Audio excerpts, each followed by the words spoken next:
Hi, welcome to Satya academy. మనం group 1 and group 2కి సంబంధించి ఆన్లైన్లో క్లాస్ అందజేస్తున్నాం. ఇవి రిజిస్టర్ అయిన అభ్యర్థులకు అవకాశం ఉంటుంది. రిజిస్టర్ కావాలనుకున్న అభ్యర్థులు స్క్రీన్ మీద కనిపిస్తున్న నెంబర్కి కాల్ చేసి డీటెయిల్స్ తెలుసుకొని అడ్మిషన్ తీసుకోవచ్చు. సో మొదటిగా టీఎస్పిఎస్సి గ్రూప్ 1కి సంబంధించిన ముఖ్య అంశము. సో త్వరలో గ్రూప్ 1 ప్రకటన వస్తుంది అన్నట్టుగా సీఎం తెలియజేయటం జరిగింది. తెలంగాణ సీఎం గతంలో నిర్వహించిన పరీక్షలని రద్దు చేస్తున్నట్టు వీళ్ళు ఇక్కడ ప్రకటించారు. సో దాంతోపాటుగా వయోపరిమితి సడలింపు 2 సంవత్సరాలు వయోపరిమితి సడలింపు ఇచ్చి కొత్తగా నోటిఫికేషన్ ఇచ్చి గ్రూప్ 1 భర్తీ చేస్తామని ఇదంతా కూడా తెలియజేయటం జరిగింది. గతంలో 503 పోస్టులకి నోటిఫికేషన్ ఇచ్చారు. ప్రిలిమ్స్ జరిగింది. సో అది పేపర్ లీకేజ్ వలన రద్దయిపోయింది. తిరిగి ప్రిలిమ్స్ జరిగింది. సో ఇది సరైన ప్రొసీజర్ ఫాలో అవ్వలేదని హైకోర్టు దీన్ని కూడా రీఎగ్జామ్ చేయమని చెప్పింది. దీన్ని టీఎస్పిఎస్సి సుప్రీంకోర్టులో కేసు వేయటం జరిగింది. ప్రస్తుతం ఇది సుప్రీంకోర్టులో కేసు ఉంది. సో టీఎస్పిఎస్సి సుప్రీంకోర్టు నుంచి కేసుని విత్డ్రా చేసుకోవాలి. కేసుని విత్డ్రా చేసుకున్న తర్వాత ఆల్రెడీ ఉన్న 503 వేకెన్సీస్కి కొత్తగా 60 వేకెన్సీస్ వచ్చి చేరటం జరిగింది. సో దీంతో 563 పోస్టులకి గ్రూప్ 1 కొత్తగా నోటిఫికేషన్ ఇవ్వటం జరుగుతుంది. సో దీంతో గతంలో అభ్యర్థులు ఎవరైతే రిజిస్టర్ చేసుకున్నారో వాళ్ళకి ఆల్రెడీ చేసుకున్నారు కాబట్టి అవసరం ఉండకపోవచ్చు. బట్ నోటిఫికేషన్ వచ్చాక దీని మీద మనకు క్లారిటీ వస్తుంది. వాటితో పాటు 2 సంవత్సరాల వయోపరిమితి సడలింపు కూడా ఇస్తున్నారు. సో వీళ్ళు కూడా అప్లై చేసుకోవటానికి అవకాశం ఉంటుంది. సో ఈ విధంగా కొత్త నోటిఫికేషను త్వరలో ఇస్తామని TSPSC Telangana chief minister Revanth Reddy గారు ప్రకటించడం జరిగింది. సో ఇప్పటికీ మనం 8th ఫిబ్రవరిలో ఉన్నాము. ఇంకా కరెక్ట్గా 10 రోజులలో ఎలక్షన్ కోడ్ అనేది వచ్చే అవకాశాలు కనిపిస్తున్నాయి. February 2nd ఆర్ 3rd వీక్లో ఎలక్షన్ కోడ్ అన్నది మనకు కనిపిస్తుంది. సో ఎలక్షన్ కోడ్ వచ్చే లోపల సుప్రీంకోర్టు నుంచి కేసు విత్డ్రా అవ్వాలి. ఈ కొత్తగా వచ్చిన పోస్టులను ఇందులో కలపాలి టీఎస్పిఎస్సి. దీనికి రోస్టర్ రూపొందించుకోవాలి. అదేవిధంగా కొత్త నోటిఫికేషన్లో ఏజ్ సడలింపు ఇస్తున్నట్టు ఆ మార్పులు చేర్పులు చేసి కొత్త నోటిఫికేషన్ని కూడా విడుదల చేయవలసి ఉంటుంది. సో ఈ ప్రాసెస్ అంతా మనం 10 రోజుల్లో కంప్లీట్ అవుతుంది అని భావించటం జరుగుతుంది. కేవలం ఇది ఒక అనుకుని వెళ్తున్నాం. సో ఇన్ఫ్యాక్ట్ ఒకవేళ అటు ఇటు అయినా కానీ ఇక ఎలక్షన్ తర్వాత వీళ్ళు ఖచ్చితంగా అయితే ఈ పోస్టులు ఇంత రిలాక్సేషన్తో అయితే ఖచ్చితంగా ఈ నోటిఫికేషన్ జరుగుతుంది. సో ఈ ముందే నోటిఫికేషన్ ఇవ్వడానికి ప్రయత్నాలు అయితే జరుగుతున్నాయి. సో అభ్యర్థులు సీరియస్గా ప్రిపరేషన్ అవుతున్న అభ్యర్థులు వాళ్ళ ప్రిపరేషన్ని మాత్రం కొనసాగించండి. అంటిల్ గవర్నమెంట్ నుంచి ఒక క్రిస్టల్ క్లియర్గా మేము ఎలక్షన్ తర్వాత ఇస్తాము లేదా ఈ విధంగా ముందే ఇస్తాము అని క్రిస్టల్ క్లియర్గా తెలిసే వరకు ఎలాంటి డెసిషన్కి రావద్దు, ఒక ప్రాపర్ డెసిషన్కి రావద్దు. సో జరుగుతుందనే ప్రిపరేషను ఉండాలి. సో ఇది టీఎస్పిఎస్సి గ్రూప్ 1కి ప్రిపేర్ అవుతున్న అభ్యర్థులకి తెలియజేస్తున్న అంశము. సో ఏమవుతుందో చూద్దాం. ప్రాబబ్లీ 10 రోజుల్లో వచ్చేస్తుంది అనుకుంటున్నాం. చెప్పలేము. దానికి కూడా ఎలక్షన్ తర్వాతకైనా వెళ్ళొచ్చు. కానీ ఎలక్షన్ తర్వాతకి వెళ్తే వీళ్ళు ఆల్రెడీ క్యాలెండర్ ప్రకారం వెళ్తామని ఇక్కడ కూడా చెప్పటం జరిగింది. ఈ క్యాలెండర్ ప్రకారం వెళ్తున్నప్పుడు 1st ఫిబ్రవరికే గ్రూప్ 1 రావాలి. సో ఇది రావాలనే కోరుకుంటున్నాం యాజ్ సూన్ యాజ్ పాసిబుల్. ఇక ఏపీపీఎస్సికి సంబంధించి ఏపీపీఎస్సి గ్రూప్ 2 25th ఫిబ్రవరి మనకు. ఈ 25th ఫిబ్రవరి ప్రిలిమ్స్లో ఈ లేటెస్ట్గా వచ్చిన ఏపీ బడ్జెట్కి సంబంధించి ఓట్ ఆన్ అకౌంట్ అంటారు. సో ఎలక్షన్కి వెళ్ళే ఇయర్ ఏదైతే ఉంటుందో అప్పుడు పూర్తి స్థాయి బడ్జెట్ని ప్రవేశపెట్టరు. సో మనకు ఫైనాన్షియల్ ఇయర్ 1st ఏప్రిల్ నుంచి 31st మార్చ్ వరకు ఉంటుంది. సో ఏప్రిల్ 1 తర్వాత ప్రభుత్వము ఏమి ₹1 విత్డ్రా చేయాలన్నా కానీ దానికి లెజిస్లేటివ్ అప్రూవల్ అన్నది కావాలి. సో ఎన్నికల సమయంలో ఏప్రిల్ తర్వాత ప్రభుత్వము తమ దైనందిన కార్యక్రమాలు అంటే జీతాలు ఇవ్వటం కానీ లేదా పెన్షన్స్ ఇవ్వటం కానీ ఇలాంటివి చేయాలన్నా కానీ లెజిస్లేటివ్ అప్రూవల్ కావాలి. సో ఈ కాలంలో ఏప్రిల్ తర్వాత నుంచి ఏప్రిల్, మే, జూన్ ఈ 3 నెలలకి సరిపడా ఎస్టిమేషన్స్ వేసి మేము తీసుకోవటానికి అర్హత పొందుతాము అని తెలియచెప్పేదానిని ఓట్ ఆన్ అకౌంట్ అని పిలుస్తారు. బట్ జనరల్గా మేము ఇప్పుడున్న ప్రభుత్వమే వస్తుంది మాది అని గట్టిగా నమ్ముతూ ఉంటారు ఇప్పుడున్న ప్రభుత్వాలు. ఆ కోణంలో మొత్తం బడ్జెట్ ఇది అని తెలియజేస్తారు. సో 2024 ఏప్రిల్ నుంచి 2025 31 మార్చి వరకు మా ఎక్స్పెండిచర్ ఇంత ఉంటుంది అని వీళ్ళు ఓట్ ఆన్ అకౌంట్లోనే తెలియచేయటం జరిగింది. బట్ తర్వాత ఏ గవర్నమెంట్ వస్తుంది, ఇదే గవర్నమెంట్ ఉంటుందా అనే దాని మీద దీని యొక్క ఫలితాలు అనేది ఆధారపడి ఉంటాయి. సో ఇదే గవర్నమెంట్ ఉంటే మళ్ళీ జూలైలో రీఫ్రెష్ చేసి దీన్ని మళ్ళీ ప్రజెంట్ చేస్తారు. లేదా గవర్నమెంట్ మారితే వాళ్ళకి వచ్చిన గవర్నమెంట్కి అనుగుణంగా మార్పులు చేర్పులు ఉంటాయి. మనకేంటి ఇక్కడ ఎగ్జామ్ పాయింట్ ఆఫ్ వ్యూలో ఇంపార్టెంట్ అంటే 25 ఫిబ్రవరి ఎగ్జామ్ జరుగుతున్నప్పుడు 15th వరకు ఉండే అన్ని ఇంపార్టెంట్ ఇష్యూస్ మీద మనం ఫోకస్ చేస్తాం. ఆ క్రమంలో 24, 25 ఓట్ ఆన్ అకౌంట్లో ఆంధ్రప్రదేశ్ ప్రభుత్వం మొత్తం ఎన్ని కోట్లకి బడ్జెట్ని ప్రవేశపెట్టింది అంటే 2,86,000 కోట్ల రూపాయలు. ఈ పక్కవి గుర్తుంటే ఉంచుకోండి, లేకపోతే లేదు. 2,86,000 crores అన్నది గుర్తుపెట్టుకోవాలి మీరు. అది ఇక్కడ ఇంపార్టెంట్. ఈ రెవెన్యూ వసూళ్ళు, మూలధన వసూళ్ళు ఇవన్నీ మామూలే. ఇక రెవెన్యూ వ్యయం ఎంత ఆల్రెడీ నేను మీకు ఏపీ ఎకానమీ చెప్తున్నప్పుడు బడ్జెట్ చార్ట్ వేసి ఈ బడ్జెట్ చార్ట్లో రెవెన్యూ అండ్ క్యాపిటల్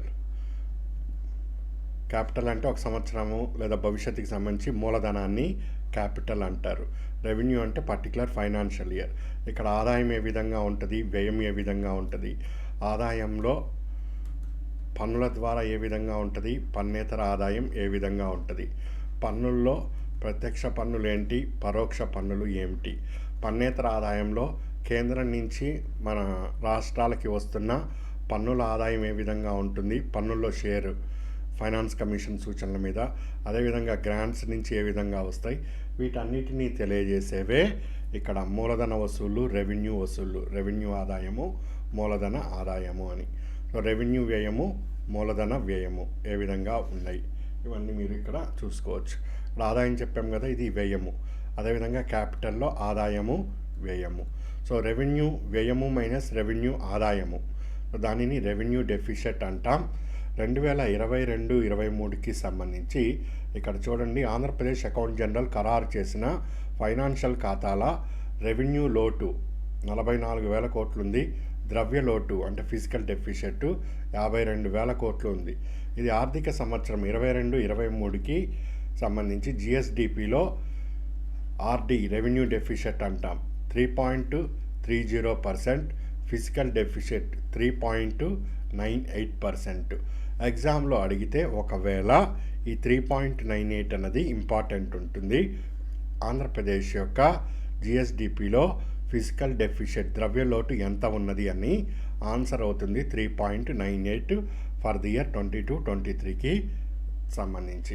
అదేవిధంగా సవరించిన అంచనాలు 2023-24కి సంబంధించి అక్కడ నీకు ఎగ్జామ్ క్వశ్చన్ పేపర్లో 2023-24 ఇస్తున్నాడా, 2022-23 ఇస్తున్నాడా అని చూసుకొని ఆన్సర్ చెయ్యి, ఇష్టం వచ్చినట్టు చెయ్యొద్దు. సో దానికి సంబంధించి రెవెన్యూ లోటు అండ్ ద్రవ్యలోటు ఇక్కడ వరుసగా ఇవ్వటం జరిగింది. 2.19% ఆర్డి, 4.18 ఎఫ్డి ఫిజికల్ డెఫిషిట్ ఈ విధంగా ఇచ్చారు. మొత్తం ఇంత బడ్జెట్ ఇస్తున్నాం, మూలధన వ్యయం కోసం ఇంత ఖర్చు అవుతుంది. 2023-24లో రెవెన్యూ లోటు దాదాపు 31,000 కోట్లు ఉంటుంది. అదే కాలానికి ద్రవ్యలోటు 60,000 కోట్లు ఉంటుందని ఇచ్చారు.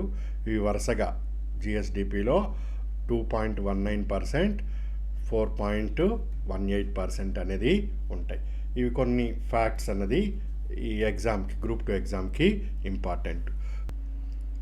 ఇది AP finance department, ministry of finance. AP ministry of finance మీరు ఓపెన్ చేస్తే గూగుల్లో మీకు ఇక్కడ ఓట్ ఆన్ అకౌంట్ అని కనిపిస్తుంది. Vote on account budget 24-25. దీనిని క్లిక్ చేస్తే మీకు ఈ విధంగా బడ్జెట్ ప్రజెంటేషన్ బుగ్గన రాజేంద్రనాథ్ గారు ఇచ్చింది. ఇంగ్లీష్లో ఉంటుంది, తెలుగులో ఉంటుంది. మీకు ఏ లాంగ్వేజ్ కావాలో దాన్ని చూస్ చేసుకోవచ్చు. నేను ఇక్కడ తెలుగుని ప్రెస్ చేసి ఈ విధంగా తీయటం జరిగింది. సో ఇక్కడ నేను మొత్తం కూడా అన్ని ఇంపార్టెంట్ వాటన్నిటికి కూడా మార్కు చేసి ఇచ్చాను. దీన్ని నేను మన వెబ్సైట్లో కూడా ఉంచుతాను. మీకు ఇది మొత్తం 44 పేజెస్ ఉన్నది. కాస్త ఈజీగా ఫాస్ట్గా రివైజ్ చేసుకోవటానికి ఉపయోగపడుతుంది. వాటితో పాటు ఇంకా మీకు ఏమన్నా పాయింట్స్ అవసరం పడితే వాటిని కూడా మీరు వీటి నుంచి తీసుకోవచ్చు. అవన్నీ కూడా ఇంపార్టెంటే. సో ఒకసారి ఫాస్ట్గా దీన్ని డిస్కస్ చేద్దాం. ఇదంతా కూడా స్టార్టింగ్ గౌరవ అధ్యక్ష ఇవన్నీ కూడా మామూలే, ఇక్కడ వాళ్ళ గురించి చెప్పుకుంటూ ఉంటారు. ఇక్కడ మనకు పాయింట్ ఫస్ట్ వన్, పరిపాలన వికేంద్రీకరణకి పాలన వికేంద్రీకరణ. సో దానికి అనుగుణంగా దాదాపు 1,35,000 మందికి ఉద్యోగాలతో 15,000 గ్రామ మరియు వార్డు సచివాలయాలను ఏర్పాటు చేశారు. మొత్తం 2,66,000 మంది వాలంటీర్ల నియామకం చేసి పథకాల లబ్ధిలో ఎలాంటి లోపాలు లేకుండా అందజేస్తున్నట్టు ఇక్కడ తెలియజేయటం జరిగింది. దాని తర్వాత జిల్లాల సంఖ్యని 13 నుంచి 26కు పెంచారు. రెవెన్యూ డివిజన్స్ 52 నుంచి 77కి పెంచటం జరిగింది. కొత్తగా ఏర్పాటు చేసిన 25 రెవెన్యూ డివిజన్లో కుప్పం కూడా ఉన్నదని ఇక్కడ వీళ్ళు తెలియజేశారు. బట్ ఎన్ని రెవెన్యూ డివిజన్స్ ఉన్నాయి ఆంధ్రప్రదేశ్లో అంటే 77 అని ఆన్సర్ చేస్తాం. సెకండ్ పాయింట్ ఇక్కడ ఇది ఇంపార్టెంట్. తర్వాత థర్డ్, గడప గడపకు మన ప్రభుత్వం అనే కార్యక్రమం ద్వారా ప్రజాప్రతినిధులు పౌరుల నుండి నేరుగా ప్రాథమిక సౌకర్యాలు, మౌలిక సదుపాయాల అవసరాలు తెలుసుకొని వాటిని సమకూర్చడం ద్వారా బాధ్యతాయుతమైన పాలనని అందిస్తున్నారని ఇక్కడ గడప గడపకి మన ప్రభుత్వం యొక్క ముఖ్య ఉద్దేశం ఏమి అని ఒకవేళ ప్రశ్న వస్తే దానికి ఇది నువ్వు ఆన్సర్ చేస్తావు.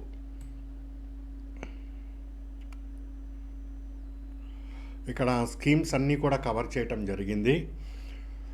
జగనన్న విద్యా కానుక ద్వారా 47 లక్షల మంది విద్యార్థులకి ప్రయోజనం చేకూర్చే విధంగా జగనన్న విద్యా కానుక యూనిఫామ్లు ఇస్తారు, పిల్లలకి బ్యాగులు ఇస్తారు, బూట్లు ఇస్తారు, పాఠ్యపుస్తకాలు ఇచ్చి మొత్తం పాఠశాల కిట్ని అందజేయటం జరుగుతుంది. ఇది జగనన్న విద్యా కానుక. లబ్ధిదారులు 47 లక్షల మంది. సో చాలా మనకు పథకాలు ఉంటాయి. అన్నిటికీ లబ్ధిదారులు గుర్తుపెట్టుకోవటం కష్టమైతే కనీసం ఆ స్కీమ్ యొక్క ఆబ్జెక్టివ్ అయినా గుర్తుపెట్టుకోండి. నెక్స్ట్ మనబడి నాడు నేడు. ఈ పథకం కింద 56,703 56,703 ప్రభుత్వ పాఠశాలలు, సంక్షేమ వసతి గృహాలు మరియు జూనియర్ కళాశాలలో అభ్యసించే వాతావరణాన్ని మెరుగుపరచడం జరిగింది. అక్కడ ఫర్నిచర్ కానీ, తాగునీరు కానీ, పారిశుద్ధ్య కార్యక్రమాలు కానీ ఇవన్నీ కూడా అందజేశారు. తరగతి గదుల్ని కూడా ఆధునీకరించడం జరిగింది. సో ఈ పథకం వలన 99% పాఠశాలలో కనీస మౌలిక సదుపాయాలు కలిగించడం జరిగింది. అంటే ఆల్మోస్ట్ ఆల్ 100%, 99.8 అంటే 100% ప్రభుత్వ పాఠశాలలో మౌలిక వసతులు అన్నీ కల్పించారు నాడు నేడు మనబడి కార్యక్రమం కింద. దీని తర్వాత జగనన్న గోరుముద్ద పథకం ద్వారా మధ్యాహ్న భోజన పథకాన్ని అందించడం జరిగింది. సో దీని ద్వారా 43 లక్షల కంటే ఎక్కువ విద్యార్థులకి రుచికరమైంది మరియు నాణ్యమైన ఆహారాన్ని అందజేస్తున్నారు. సో పోషకాహార లోపము మరియు రక్తహీనతను పరిష్కరించేందుకు 77 గిరిజన మండలాలలో వైఎస్ఆర్ సంపూర్ణ పోషణ ప్లస్, ఈ ప్లస్ అనేది ఇంపార్టెంట్, పోషణ ప్లస్ పథకాన్ని ఈ 77 కాకుండా వేరే ప్రాంతాల్లో, ఇతర ప్రాంతాల్లో వైఎస్ఆర్ సంపూర్ణ పోషణ పథకాన్ని అమలు చేస్తున్నారు. ఎందుకు వైఎస్ఆర్ సంపూర్ణ పోషణ అన్నది?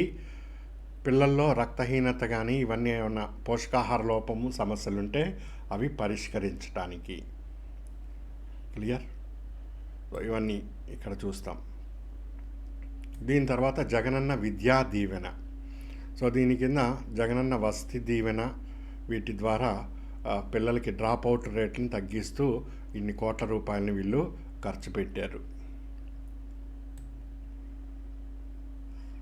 జగనన్న విదేశీ విద్యా దీవెన ప్రపంచంలో టాప్ 50, అన్ని యూనివర్సిటీ కాదు, టాప్ 50లో విద్యను అభ్యసిస్తే, మీరు ఇంజనీరింగ్ చేశారు, జిఆర్ఈ టోఫెల్ రాసి మీకు ఎక్కడో మంచి యూనివర్సిటీలో వచ్చింది అనుకుందాం సీటు యుఎస్ఏలో, వెంటనే మీకు కావాల్సిన ఖర్చు ఏమైనా ఉంటే జగనన్న విదేశీ విద్యా దీవెన కింద 1,25,00,000 రూపాయల వరకు ప్రభుత్వమే ఆ బాధ్యత తీసుకొని అందజేస్తుంది.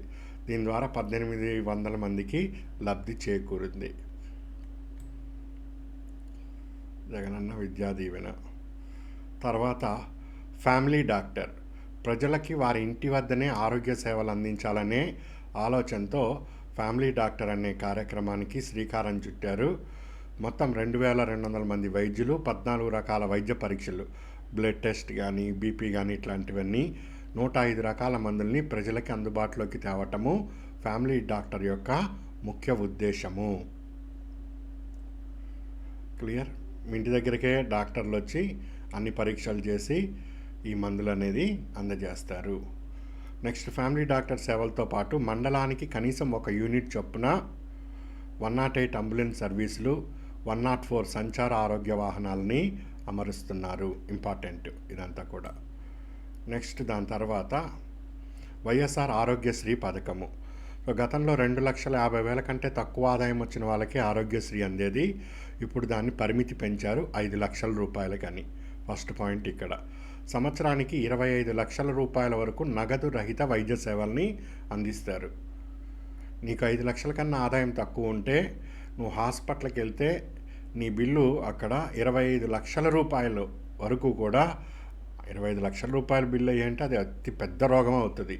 దాదాపు 5 నుంచి 10 లక్షల్లోనే మనం కార్పొరేట్ హాస్పిటల్లో వైద్యం చూస్తూ ఉంటాం. అయినా కానీ 25 లక్షల వరకు కూడా ఇక్కడ నగదు రహిత వైద్య సేవలు అందిస్తున్నారు. క్యాన్సర్ వంటి క్లిష్టమైన వ్యాధులకి కూడా దీన్ని ఆరోగ్యశ్రీని వర్తింపజేస్తున్నారు. గతంలో కేవలం 1,059 వ్యాధుల సంఖ్య మాత్రమే ఉండేది. ఇప్పుడు 3,257. ఈ నెంబర్ ఇంపార్టెంట్ అండి.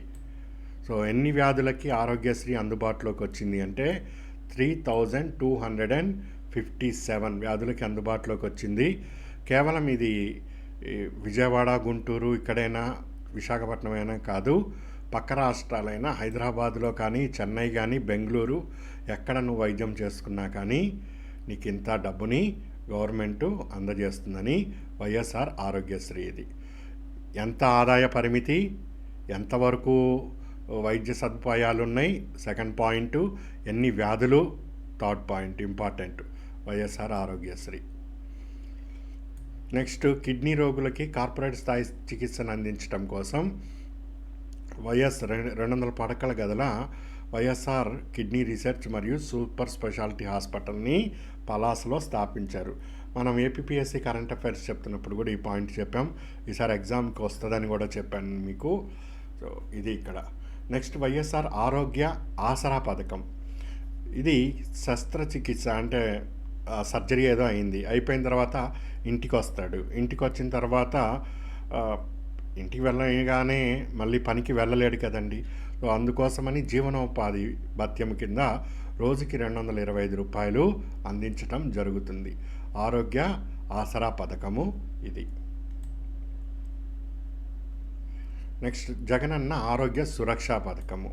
సో ఇది 10,574 సురక్షా శిబిరాలు, అంటే టెంట్ వేసి అక్కడే డాక్టర్ కూర్చొని అక్కడికి వెళ్ళి ఎవరన్నా బ్లడ్ టెస్ట్ కానీ ఇవన్నీ టెస్టులు ఉంటే అవి చేయించుకొని అక్కడ వాళ్ళు మందులు అవి ఇస్తారు. ఇవి తగ్గకపోతే పెద్ద ఆసుపత్రికి పంపిస్తారు. ఇది జగనన్న ఆరోగ్య సురక్ష పథకము. నెక్స్ట్, మహిళలు, పిల్లల ఆరోగ్యము, రక్షణ మరియు వారి సమగ్రాభివృద్ధిని ప్రత్యేకంగా దృష్టిలో ఉంచుకొని 21-22 ఆర్థిక సంవత్సరం నుండి జెండర్ మరియు చైల్డ్ బడ్జెట్లని ప్రవేశపెట్టడం జరిగింది. ఈ పాయింట్ ఇంపార్టెంట్. ఏ సంవత్సరం నుంచి జెండర్ బడ్జెట్ అండ్ చైల్డ్ బడ్జెట్ని ఆంధ్రప్రదేశ్ ప్రభుత్వం ప్రవేశపెట్టిందంటే 21-22 నుంచి ప్రవేశపెట్టిందని మనకి ఏరో మార్క్ కూడా పెట్టాను, ఇంపార్టెంట్. సమాజంలో సమానత్వం సాధించడానికి అవరోధంగా ఉన్న పేదరికాన్ని తొలగించడానికి జగనన్న అమ్మ ఒడి పథకాన్ని ప్రవేశపెట్టారు. సో ఇక నాణ్యమైన విద్యని అందించడం జరుగుతూ వస్తుంది.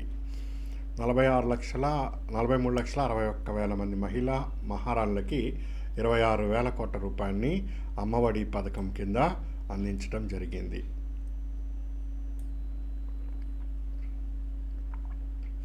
ఈ పథకం వలన 1వ తరగతి నుంచి ఇంటర్మీడియట్ వరకు చదువుతున్న పిల్లలు ఎవరైతే ఉన్నారో ఇంటికి ఒక పిల్లాడు చొప్పున ఈ ప్రయోజనాన్ని అందజేస్తున్నారు.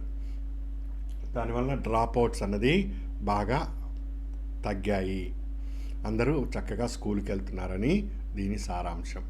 నెక్స్ట్, రాష్ట్రంలో SHG స్వయం సహాయక బృందాలకి సరైన మద్దతు ఇవ్వడంలో గత ప్రభుత్వం విఫలం చెందింది.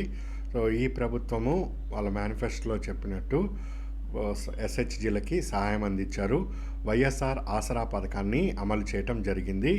ఎప్పుడు 2019 నుంచి 7,98,000 స్వయం సహాయక సంఘాలలో 78,94,000 మహిళా మహారాణులకి ఉపశమనం కల్పిస్తూ వైఎస్ఆర్ ఆసరా కింద 25,000 కోట్ల రూపాయలని వాళ్ళకి తిరిగి చెల్లించడం జరిగింది. ఈ పాయింట్ కూడా ఇంపార్టెంట్. మనకు సోషాలజీలో మహిళ అని ఉంటుంది, అక్కడ సంక్షేమం ఏమందించింది అంటే ఇదిగో ఇది అందించిందని మనకు పాయింట్లో ఇంపార్టెంట్ అవుతుంది. సో ఎన్ని SHGలు ఉన్నాయి, ఎంతమంది మహిళలు లబ్ధి పొందారు, అదంతా ఇక్కడ చూస్తారు మీరు. నెక్స్ట్, వైఎస్ఆర్ సున్నా వడ్డీ పథకం కింద గత ప్రభుత్వ హయాంలో మనుగడ కోల్పోయిన, అంటే అంతకుముందు వాళ్ళు ఏదో అప్పడాలు తయారు చేయటమో ఇస్తరాకులు తయారు చేయటమో ఏదో చేశారు స్వయం సహాయక బృందాలు, కానీ ఆ బిజినెస్ లాస్ వచ్చింది, వాళ్ళందరూ మునిగిపోయారు. సో అలాంటి వాళ్ళకి సున్నా వడ్డీ కింద 1,00,000 రూపాయలు 2 లక్షల్లో మళ్ళీ తిరిగి రుణం ఇప్పించి మళ్ళీ వాళ్ళని యథాస్థితికి తీసుకొని వచ్చి వాళ్ళని ఆర్థిక ప్రగతిలోకి తీసుకొని వెళ్ళారు. అది వైఎస్ఆర్ సున్నా వడ్డీ. మరి ఈ 1,00,000 రూపాయలు 2 లక్షలు SHGకి ఇస్తే ఆ వడ్డీ ఎవరు కట్టారంటే గవర్నమెంట్ కడుతుంది. సో అదే ఇక్కడ సారాంశము. నెక్స్ట్, వైఎస్ఆర్ చేయూత పథకము 26 లక్షల మంది మహిళా మహారాణులకు ఆర్థిక కార్యకలాపాలు చేపట్టేందుకు, వారి జీవనోపాధి భద్రత కల్పించేందుకు ఇన్ని కోట్ల రూపాయలని చెల్లించారు.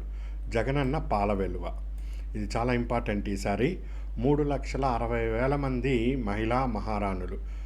ఈ మహిళా మహారాణులు అనేది ఫ్రీక్వెంట్, మొత్తం ఇదే పదం వాడారు. నేను సింపుల్గా మహిళలు అంటూ ఉంటాను, అర్థం చేసుకోండి, ఈజీగా కన్వే అవుతుంది. సో జగనన్న పాలవేలువ కింద 3,60,000 మంది మహిళలకి డైరీ ద్వారా ఆదాయాన్ని పెంచేందుకు వీలుగా ఇన్ని కోట్లని ఖర్చు చేయటం జరిగింది. జగనన్న పాలవేలు అనే పథకాన్ని నేను మీకు ఏపీ కరెంట్ అఫైర్స్లో క్లియర్గా చెప్పాను, ఓసారి దాన్ని చూడండి మీరు. సో స్త్రీలకి మరియు పిల్లలకి భద్రత పెంపొందించడానికి దిశైల్ మొబైల్ యాప్ని, పెట్రోల్ వాహనాలని తీసుకొని వచ్చారు. 26 దిశ పోలీస్ స్టేషన్లని ఓపెన్ చేయటం కూడా జరిగింది. నెక్స్ట్, వైఎస్ఆర్ రైతు భరోసా PM కిసాన్ పథకము. దీని కింద 1,60,000 కౌలుదారులు మరియు 93,000 అటవీ భూములు సాగు చేస్తున్న రైతులతో సహా మొత్తం 53,53,000 మంది రైతులకి 33,300 కోట్ల రూపాయలని రాష్ట్ర ప్రభుత్వం ఇచ్చింది. కౌలు రైతులు మరియు అటవీ భాగస్వామ్య సాగుదారులు 13,500 రూపాయలు ఆర్థిక సహాయాన్ని పూర్తిగా ఈ ప్రభుత్వమే అందజేసింది. YSR Rythu Bharosa very very important. నేను క్లాస్లో కూడా చెప్పాను, ఏపీ ఎకానమీ చెప్తున్నప్పుడు కూడా అవి కూడా చెప్పాను. ఒకసారి వైఎస్ఆర్ రైతు భరోసా క్లియర్గా చూడండి, ఇంపార్టెంట్. నెక్స్ట్, వైఎస్ఆర్ ఉచిత పంటల బీమా.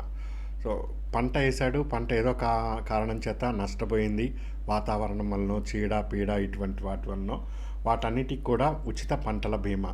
₹1 కూడా ఇన్సూరెన్స్ చెల్లించకుండా రైతు మొత్తం ఇన్సూరెన్స్ గవర్నమెంటే చెల్లించి ఉచితంగా పంటల బీమా అందజేయటం జరిగింది. దానివల్ల 54,55,000 మంది రైతులు లబ్ధి పొందారని ఇక్కడ చెప్తున్నారు. నెక్స్ట్, డాక్టర్ వైఎస్ఆర్ సున్నా వడ్డీ పంట రుణాల పథకము. సో రైతుకి పంట రుణాలు ఇస్తారు. సో ఆ పంట రుణాల మీద ఎలాంటి అంటే సున్నా వడ్డీ అనేది ఉంటుంది. ఇది కూడా ఇంపార్టెంట్. రైతులకి వారి ఇంటి వద్దనే సేవలు అందించడం కోసం 10,778 నెంబర్ కూడా important. YSR Rythu Bharosa కేంద్రాలని one stop centre ఏర్పాటు చేయడం జరిగింది. నేను మన క్లాస్లో ఏపీ ఎకానమీలో వైఎస్ఆర్ రైతు భరోసా కేంద్రాల మీద క్రిస్టల్ క్లియర్గా అన్ని పాయింట్స్ సర్వేలో ఉండేవన్నీ కూడా చెప్పాను. ఒకసారి అది చూడండి, ఇంకా డీటెయిల్స్ తెలుస్తాయి మీకు కావాలనుకుంటే.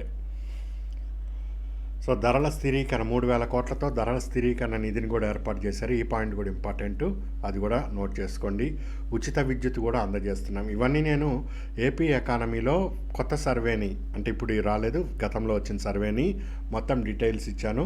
ఈ స్టాటిస్టిక్స్ కూడా ఇంచుమించు అవే ఉన్నాయి. ఒకసారి కావాలనుకుంటే ఆ క్లాసులు కూడా చూసుకోవచ్చు. ఎగ్జామ్కి ఇంపార్టెంట్ ఏపీ కరెంట్ ఇష్యూస్ ఇంకా చాలా వస్తాయి, అవి కూడా నోట్ చేసుకోవాలి మీరు. అన్నీ నేను నోట్ చేసి డైరెక్ట్గా పంపిస్తున్నాను, అంటే ఇట్లా మార్క్ చేసి పంపిస్తున్నా. మొత్తం 127 వైఎస్ఆర్ వ్యవసాయ పరీక్షా కేంద్రాలను ఏర్పాటు చేశారు. వ్యవసాయ మౌలిక సదుపాయాల నిధిని ఏర్పాటు చేసి పంట కోత అనంతరం మౌలిక సదుపాయాలని కల్పించారు. అది 56 పాయింట్. నెక్స్ట్ ఉద్యానవన రంగానికి కూడా బాగా చేశారు. మొత్తం 84 సౌర శీతల గిడ్డంగులు, 2,905 ప్యాక్ హౌజుల్ని కూడా ఏర్పాటు చేయటం జరిగింది. నేను సోలార్ కూలింగ్ ఏదైతే వేర్ హౌజెస్ ఉన్నాయో ఏపీకి సంబంధించి అది నేను ఏపీ కరెంట్ అఫైర్స్లో చెప్పాను. ఒకసారి అవి కూడా చూడండి. నేను మీకు ఇస్తున్న కరెంట్ అఫైర్స్లో ఇవి ఉంటుంది, అక్కడ ఒకసారి పరిశీలన చేయండి. నెక్స్ట్ పశుసంవర్ధక పాడి మత్స్య పరిశ్రమ. జగనన్న పాలవెల్లు పథకం 5 రూపాయల నుండి 20 రూపాయలకి 1 లీటర్కి అధిక ధరలను ఇవ్వటం జరుగుతూ వస్తుంది. అమూల్ సంస్థతో సహకారము, చిత్తూరు డైరీని పునరుద్ధరణ, ఇవన్నీ నేను ఇచ్చాను. ఒకసారి ఆ పథకాలన్నీ చూడండి. వైఎస్ఆర్ పశు బీమా పథకము, పశువులకు కూడా బీమా సౌకర్యాన్ని కల్పించింది ఆంధ్రప్రదేశ్ ప్రభుత్వము.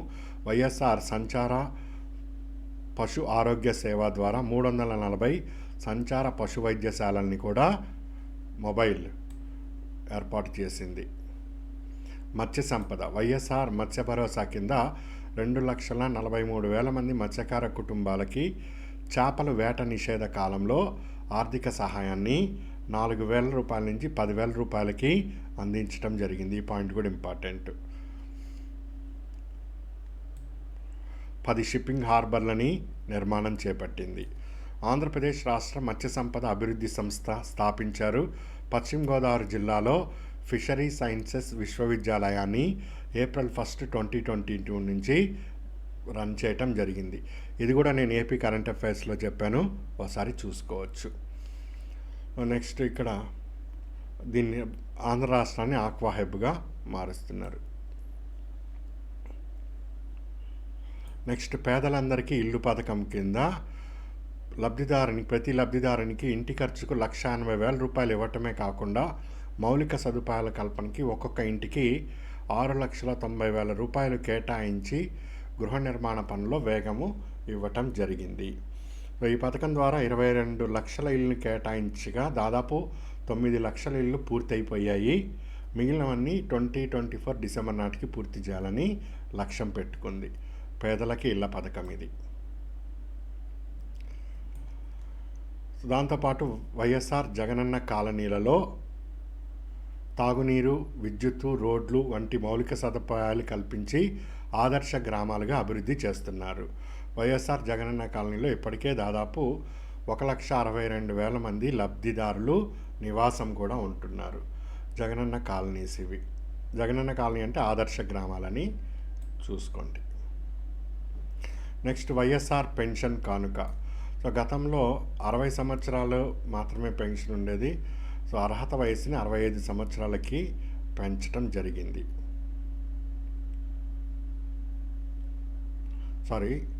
సో ఈ వైఎస్ఆర్ పెన్షన్ కానుక అన్నది మా ప్రభుత్వం వైఎస్ఆర్ పెన్షన్ కానుక పథకం లబ్ధిదారుల అర్హత వయసుని 65 సంవత్సరాల నుంచి 60 సంవత్సరాలు, అంటే మరీ ముసలోడయ్యే కాకుండా 60 సంవత్సరాలకే తగ్గించి అందరికీ చక్కగా పెన్షన్ ఇస్తున్నాము అని తెలియజేశారు.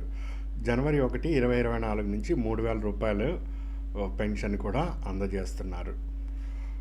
ఆరోగ్య పెన్షన్ నెలకి 10,000 రూపాయలకి పెంచడం జరిగింది. సో ఇది కూడా ఒకసారి చూసుకోండి. వైఎస్ఆర్ పెన్షన్.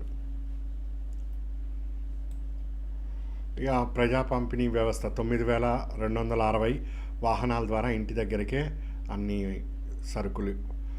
నెక్స్ట్ వైఎస్ఆర్ బీమా. కుటుంబ పెద్ద ఎవరన్నా దురదృష్టవశాత్తు జరిగితే బీమా పథకాన్ని అందజేస్తారు.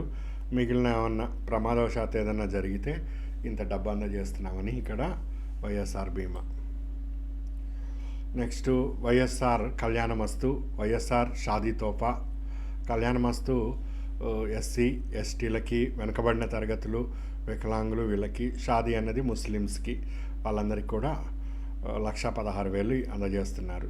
వైఎస్ఆర్ ఈబీసీ నేస్తం, ఎకనామికల్లీ బ్యాక్వర్డ్ సెక్షన్స్కి వాళ్ళకి ఆర్థికంగా సహాయం చేయటం జరుగుతుంది. అదేవిధంగా వైఎస్ఆర్ కాపు నేస్తము 2,000 కోట్ల రూపాయలు పంపిణీ చేయటం జరిగింది. ఇక వైఎస్ఆర్ నేతన్న హస్తం, నేత పరిశ్రమ వాళ్ళకి. జగనన్న తోడు, వీధి వ్యాపారులకి వాళ్ళకి 10,000 రూపాయలు అందజేయటం. జగనన్న చేదోడు, దర్జీలు కానీ నాయి బ్రాహ్మణులకి, రజకులకి వాళ్ళకి 10,000. ఇవన్నీ. Next 56 BC corporations. దీనికన్నా ముందు షెడ్యూల్ తెగల వ్యక్తులు నివసించే గృహాలకి ఉచిత విద్యుత్తు నెలకి 100 యూనిట్ల నుండి 200 యూనిట్ల వరకు పెంచడం జరిగింది. అదేవిధంగా 56 కొత్త కార్పొరేషన్స్ బీసీలకి ఏర్పాటు చేశారు. ఆంధ్రప్రదేశ్లో కొత్త పారిశ్రామిక విధానం వచ్చింది 2023-27. దీని గురించి కూడా నేను మన ఏపీ ఎకానమీ ఇండస్ట్రీస్లో చెప్పటం జరిగింది. డీటెయిల్స్ కావాలంటే దాంట్లో వెళ్ళి చూసుకోవచ్చు. సామాజిక ఆస్తులైన గ్రామ సచివాలయాలు, వైఎస్ఆర్ క్లినిక్లతో పాటు ఓడరేవులు, షిప్పింగ్ హార్బర్లు, విమానాశ్రయాలు, పారిశ్రామిక కారిడార్లు, 17 కొత్త వైద్య కళాశాలలు, ఈ విధంగా మౌలిక వస్తువులన్నీ కూడా ఈ ప్రభుత్వం చేసిందని ఇక్కడ చెప్పారు. 20,000 కోట్ల రూపాయలతో 4 పర్యావరణ హిత ఓడరేవులు. ఈ 4 ఓడరేవులు ఇంపార్టెంటు, ఏపీ జోగ్రఫీలో కూడా వస్తాయి.